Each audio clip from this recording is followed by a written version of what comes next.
Assalamualaikum warahmatullahi wabarakatuh. Ketemu dengan saya, Ana Mutiah Esahi. Saya mengampu mata pelajaran PAI dan Budi Pekerti kelas 7 semester Gasal.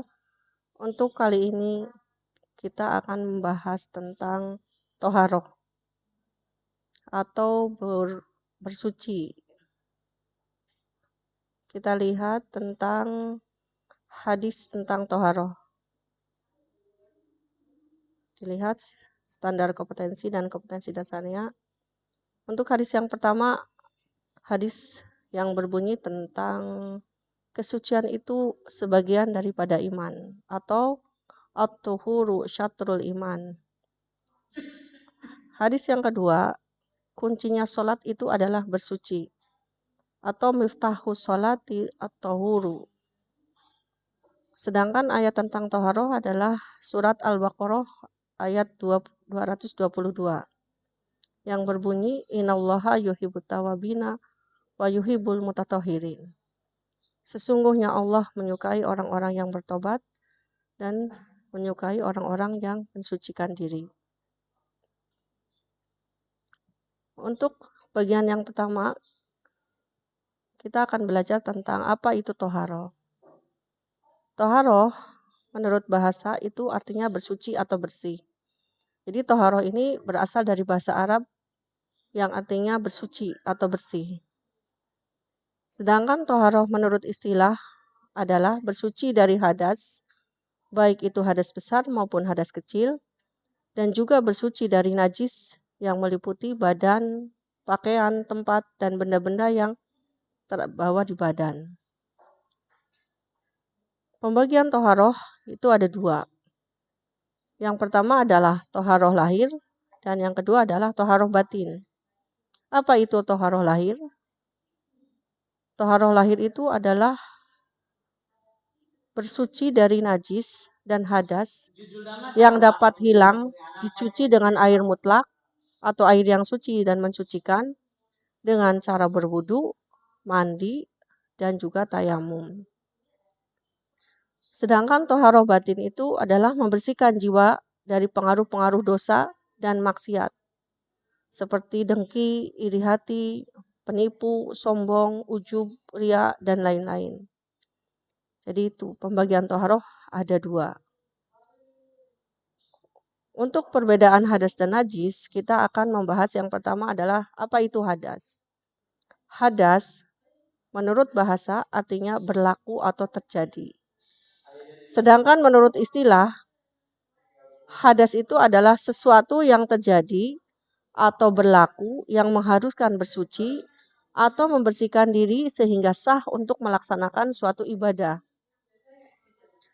Hadis dan ayat tentang hadas, ini beberapa contohnya. Yang pertama adalah qala Rasulullah sallallahu alaihi wasallam la yaqbalullahu sholata ahadakum idza hadatsa hatta yatawaddo. Nah, hadis ini diriwayatkan oleh muttafaq alaih. Apa artinya? Hadis ini berarti Rasulullah sallallahu alaihi wasallam telah bersabda, Allah tidak akan menerima sholat seseorang dari kamu jika berhadas sehingga dia berwudu terlebih dahulu. Untuk Al-Qur'annya yaitu surat Al-Maidah ayat 6 yang berbunyi wa in kuntum junuban fatahharu. Dan jika kamu berjunub, maka mandilah kamu. Nah, ini adalah hadis dan ayat tentang hadas. Selanjutnya, macam-macam hadas dan bagaimana cara mensucikannya. Menurut fikih, hadas itu dibagi menjadi dua. Yang pertama adalah hadas kecil, yang kedua adalah hadas besar. Apa itu hadas kecil? Hadas kecil itu adalah sesuatu yang terjadi dan mengharuskan seseorang berwudu apabila kita hendak sholat. Nah, contoh hadas kecil ini ada 4. Yang pertama adalah keluarnya sesuatu dari kubul atau dubur. Apa itu kubul atau dubur? Kubul itu adalah anggota bagian kita yang depan, jalan depan. Kalau dubur adalah jalan belakang. Yang kedua, tidur nyenyak dalam kondisi tidak duduk. Jadi tidur nyenyak dengan berbaring Pokoknya selain duduk. Yang ketiga adalah menyentuh kubul atau dubur dengan telapak tangan tanpa pembatas. Misalkan tanpa adanya penghalang seperti sarung tangan dan lain-lain. Yang keempat adalah hilang akal karena sakit atau mabuk ataupun pingsan. Untuk hadas besar itu adalah sesuatu yang keluar atau terjadi sehingga mewajibkan seseorang itu mandi besar atau mandi junub. Apa aja contoh-contohnya? Yang pertama adalah bersetubuh. Ini bagi suami istri, berhubungan badan suami istri. Yang kedua adalah keluar air mani, baik karena mimpi ataupun hal-hal yang lain. Yang ketiga adalah keluar darah haid. Dan yang keempat nifas. Nah, ketiga dan empat ini adalah khusus untuk perempuan. Dan yang kelima, meninggal dunia. Jadi hadas kecil dan hadas besar dengan contohnya masing-masing seperti itu. Yang kedua, kita membahas tentang najis. Apa itu najis? Secara bahasa, najis itu artinya sesuatu yang kotor. Sedangkan menurut istilah, najis itu adalah segala sesuatu yang menurut pandangan kita kotor atau menjijikan, yang harus disucikan karena menjadikan tidak sahnya melaksanakan suatu ibadah tertentu. Misalkan sholat. Yang kedua adalah macam-macam najis. Najis ini ada 3 macam.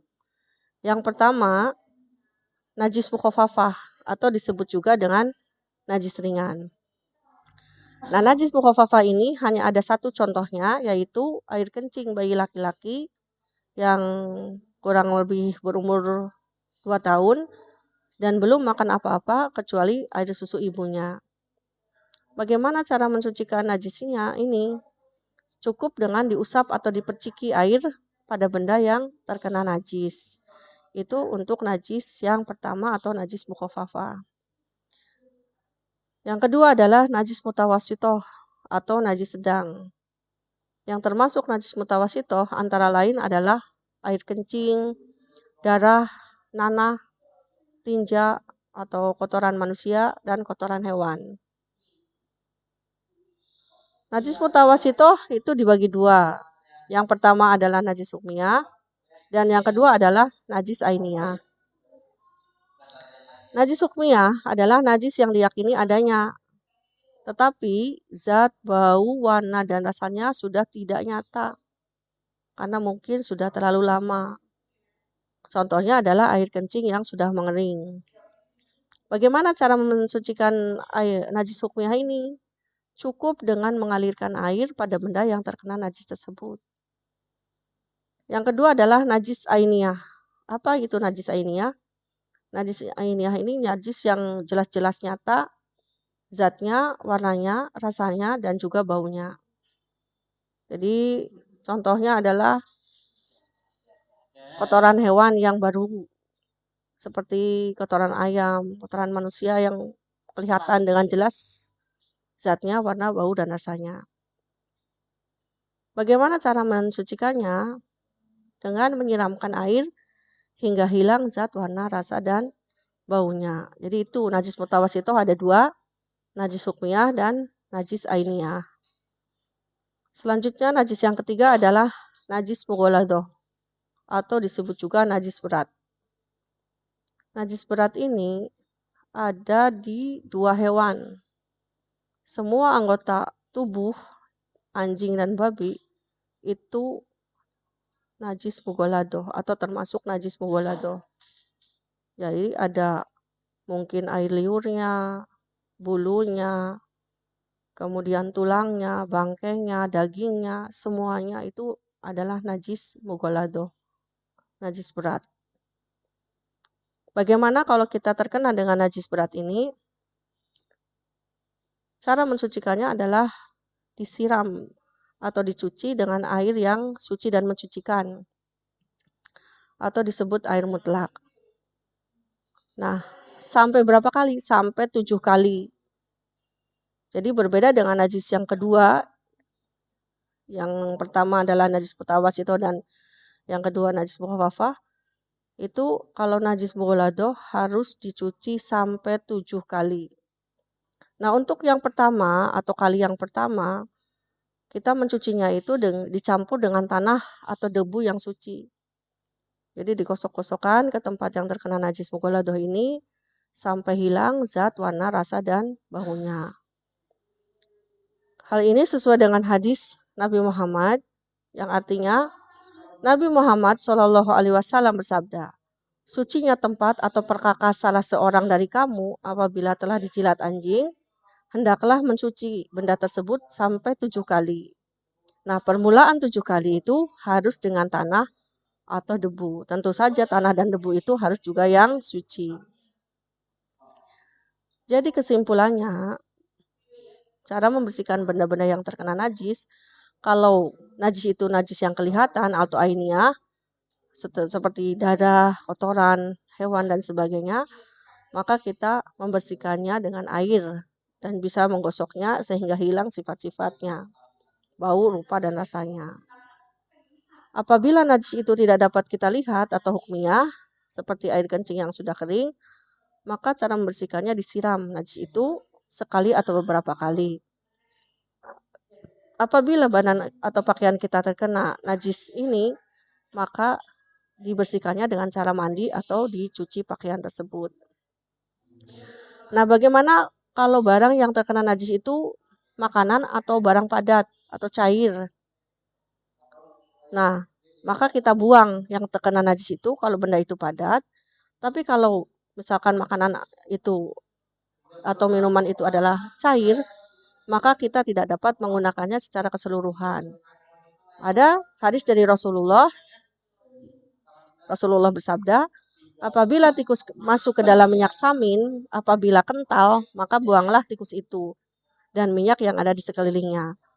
Tapi apabila minyak itu cair, maka jangan engkau mendekatinya. Maksudnya ini harus dibuang. Jadi kalau ada minuman atau makanan ataupun benda-benda cair yang kemasukan najis, maka harus dibuang. Nah, berikut adalah benda-benda yang digunakan untuk bersuci. Yang pertama adalah air. Air dapat digunakan selain untuk mandi, bisa untuk wudu, dan juga bisa untuk membersihkan benda-benda yang terkena najis. Nah, selain air ini adalah kita bisa menggunakan debu. Nah, debu yang digunakan ini biasanya untuk tayamum sebagai pengganti wudu ataupun mandi atau mandi wajib. Yang ketiga adalah batu. Bisa pakai batu bata atau tisu atau daun-daun ataupun benda-benda yang lain yang bisa menyerap najis yang biasa digunakan untuk istinja atau cebok. Berikut adalah perbedaan antara hadas dan najis. Nah, bisa dilihat di sini apa perbedaan antara hadas dan najis. Yang pertama, kalau hadas itu terjadinya sesuatu yang mengharuskan seseorang itu bersuci atau membersihkan diri sehingga sah untuk melaksanakan ibadah. Sedangkan najis itu segala kotoran yang menjijikan dan mengharuskan untuk disucikan ketika akan melaksanakan suatu ibadah. Yang kedua, cara mensucikan hadas itu dengan mandi, bisa juga dengan tayamum, atau dengan cara berwudu, tergantung hadasnya, itu hadas kecil ataupun hadas besar. Sedangkan najis, cara mensucikannya itu dengan membuang atau membersihkan benda najis itu dari tempatnya. Dilihat juga najisnya termasuk najis apa.